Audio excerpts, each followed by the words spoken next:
Student, स्वागत है आप सभी का आज की इस क्लास में जिसमें हम प्रश्नावली एक समुच्चय स्टार्ट करने जा रहे हैं और ये एक नई शुरुआत है 11th क्लास की। पहला लेक्चर है तो बिल्कुल बेसिक से स्टार्ट करेंगे और एकदम नया टॉपिक है, कुछ भी पुराने से कनेक्टेड नहीं है, फ्रेश है, मजा आ जाएगा पढ़ने में।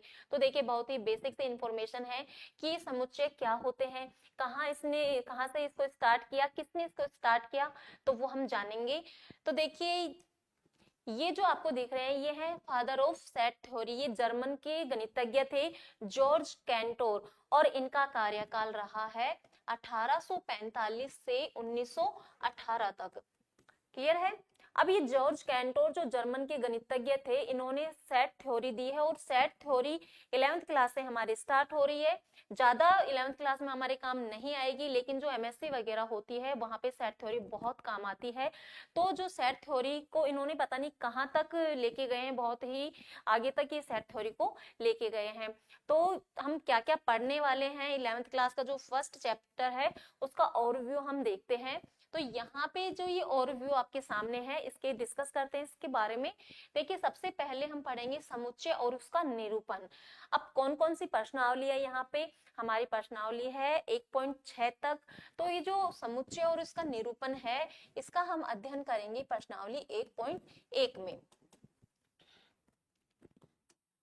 उसके बाद में समुच्चय की प्रकार ये हम अध्ययन करेंगे प्रश्नावली 1.2 और 1.3 में। अब समुच्चय भी कितने प्रकार के होते हैं, तो देखिए यहाँ पे समुच्चय का प्रकार ये दिए हुए हैं: रिक्त समुच्चय, परिमित और अपरिमित समुच्चय, समान समुच्चय। इन तीन समुच्चयों का अध्ययन हम प्रश्नावली 1.2 में करने वाले हैं। ठीक है। उपसमुच्चय, घात समुच्चय और सार्वत्रिक समुच्चय, इनका अध्ययन हम प्रश्नावली 1.3 में करेंगे।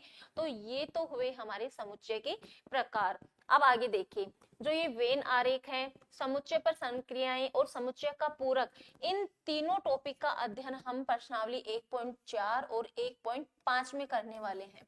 ठीक है।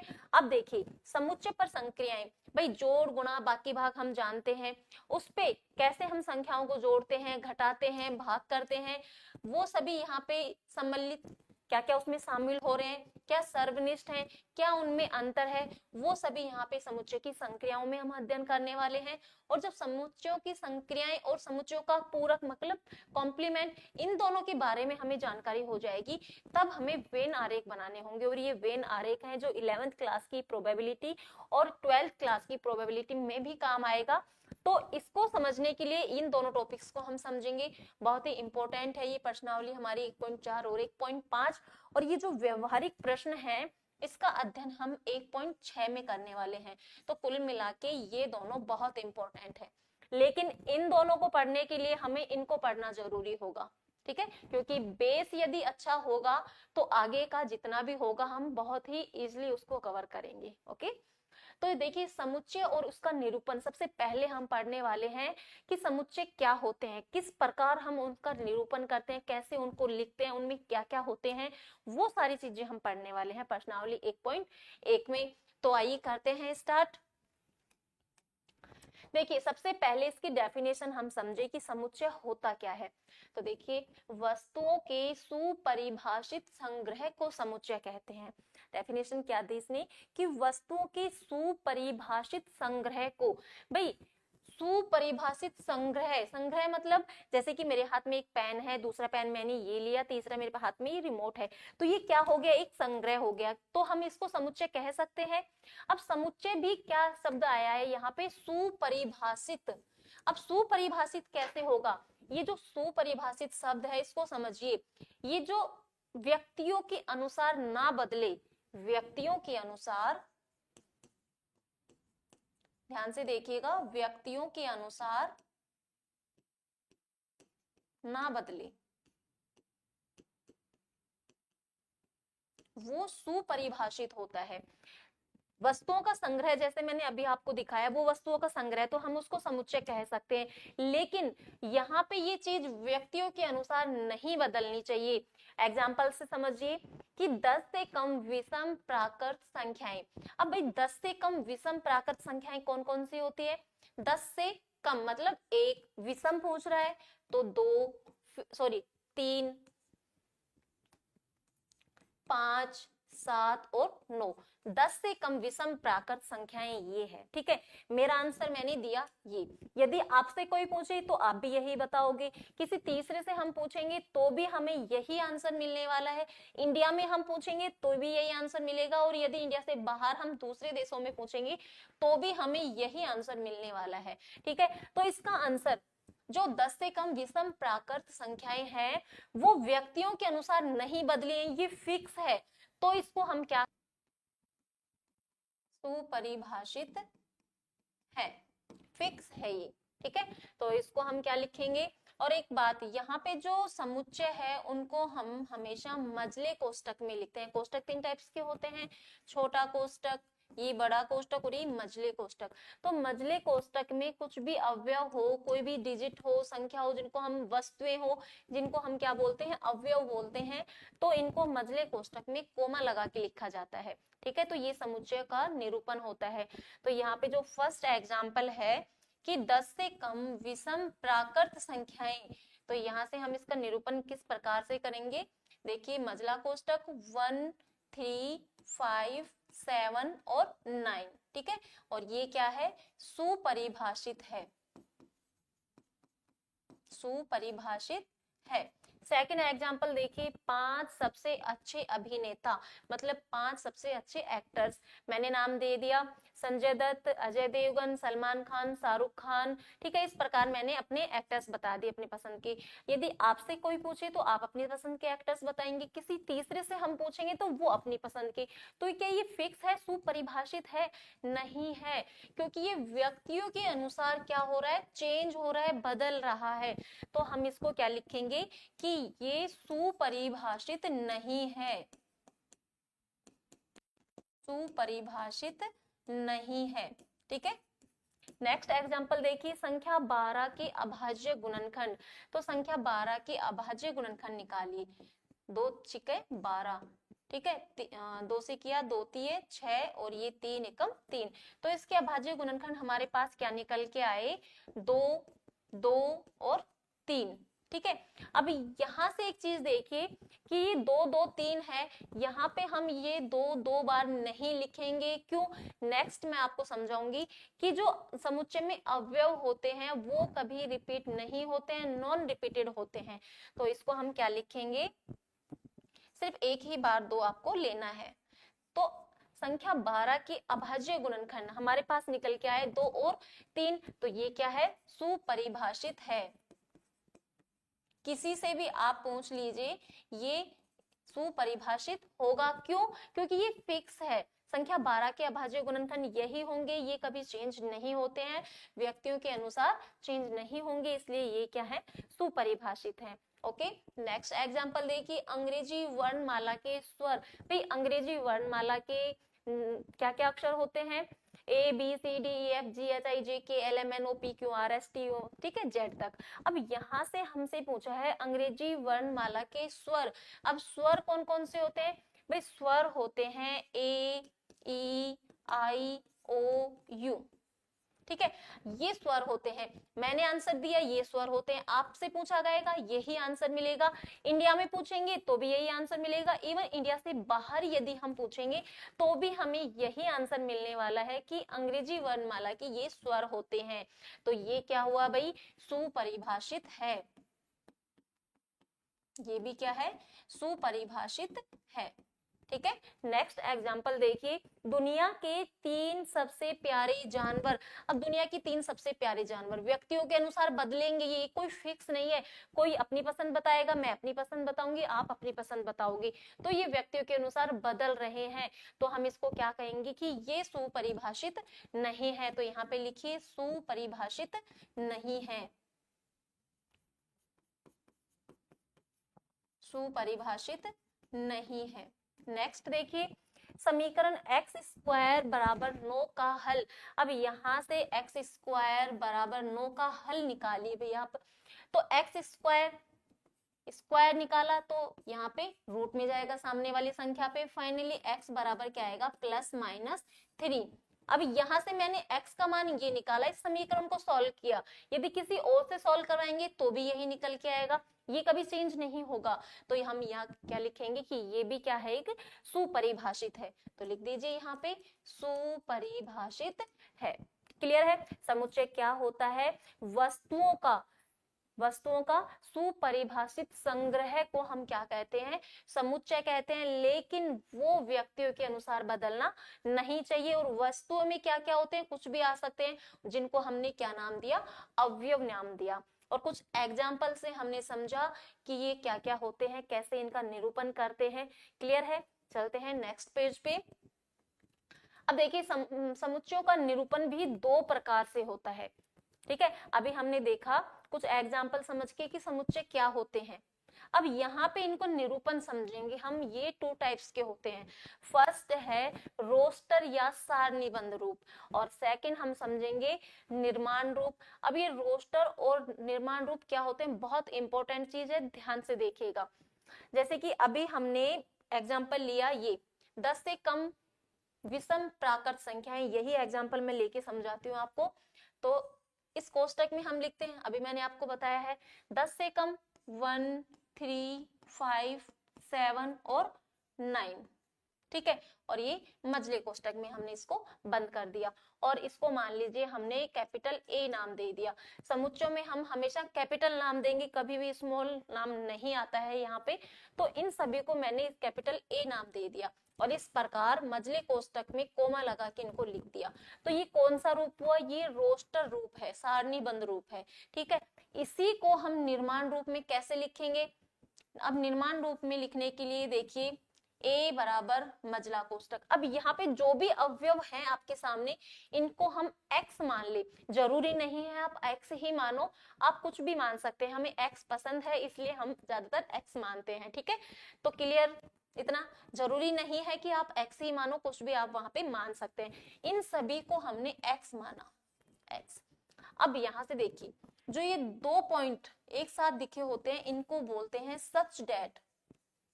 सच डेट मतलब इस प्रकार है।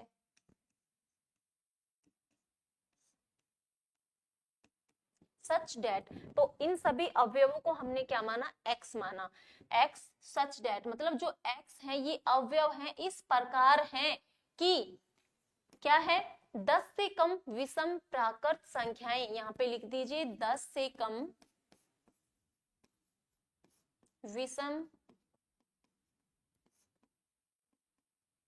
प्राकृत संख्याएं, और कोष्टक बंद। ठीक है, तो ये कौन सा रूप हुआ? ये हुआ रोस्टर रूप, और ये क्या हुआ? हमारा निर्माण रूप। ठीक है, क्लियर है? अब सेकंड एग्जांपल हमारे पास क्या था कि संख्या 12 के अभाज्य गुणनखंड क्या क्या मिले थे? 2 और 3। इनको रोस्टर रूप में हम कैसे लिखेंगे? इसको a माना है, इसको हम b मान ले। ठीक है, और ये मझला कोष्टक 2, 3। तो ये तो हमारा क्या हो गया? रोस्टर रूप हो गया। इसी प्रकार इसको हम सारणीबद्ध रूप में कैसे लिखेंगे? b बराबर, इन सभी अवयवों को हमने क्या माना? x मान लिया।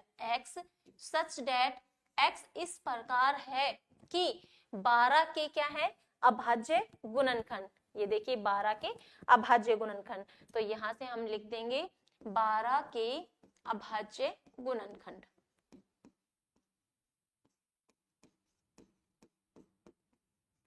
ठीक है, क्लियर है? और थर्ड हमारे पास कौन सा एग्जाम्पल था कि समीकरण x स्क्वायर बराबर 9 का हल। ठीक है, ये वर्णमाला का ले लेते हैं हम पहले। तो जो C हम मान ले इसको कोष्टक A, E, I, O और U कोष्टक बंद। ये क्या हुआ? रोस्टर रूप। इसी को हम निर्माण रूप में कैसे लिखेंगे? C बराबर x इस प्रकार है कि x अंग्रेजी वर्णमाला के स्वर हैं। अंग्रेजी वर्णमाला के स्वर हैं।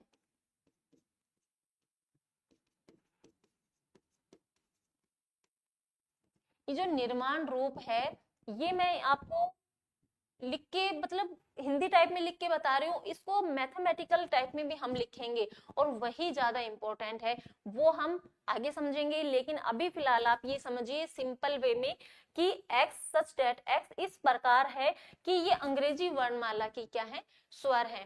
ठीक है। तो ये तो हमारा हुआ रोस्टर रूप और ये हुआ निर्माण रूप।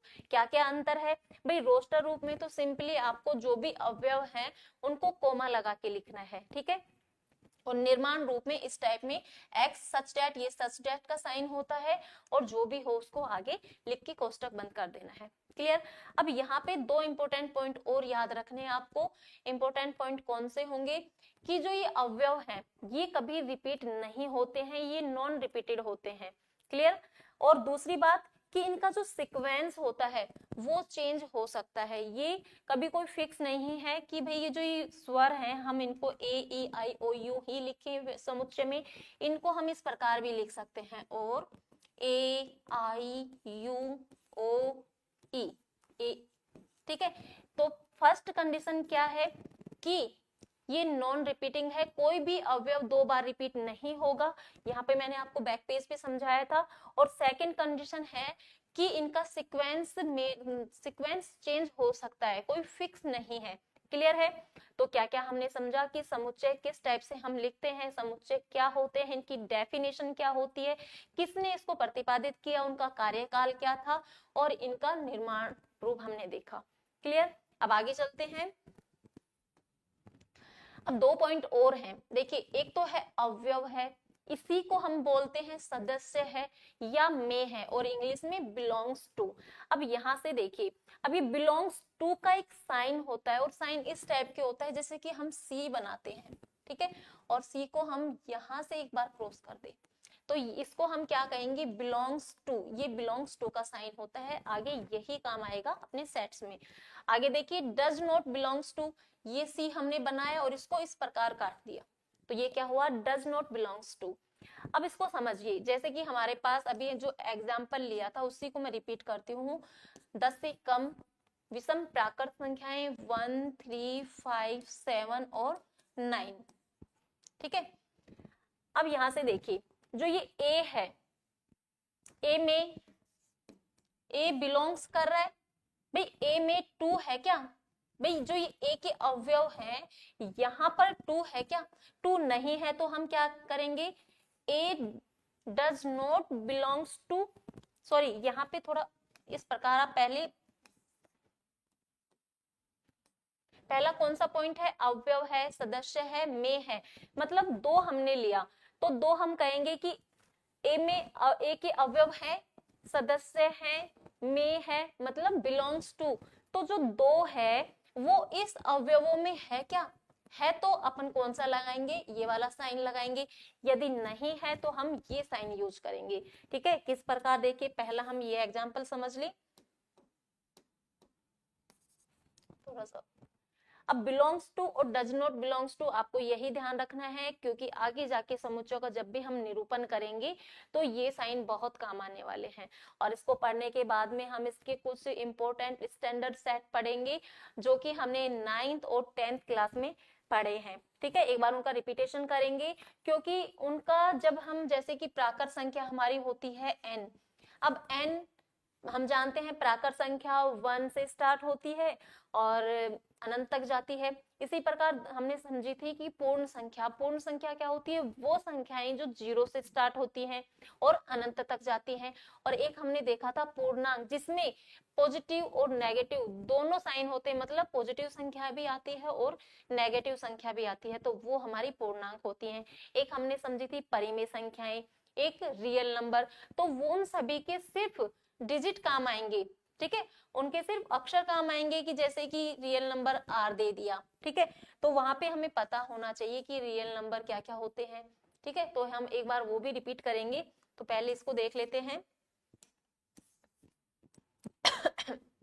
तो यहाँ पे क्या लिखा? अवयव है, सदस्य है, में है, बिलोंग्स टू।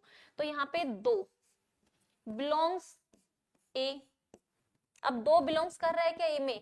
नहीं कर रहा, तो यहाँ पे हम क्या लिखेंगे? दो does not belongs to A, okay.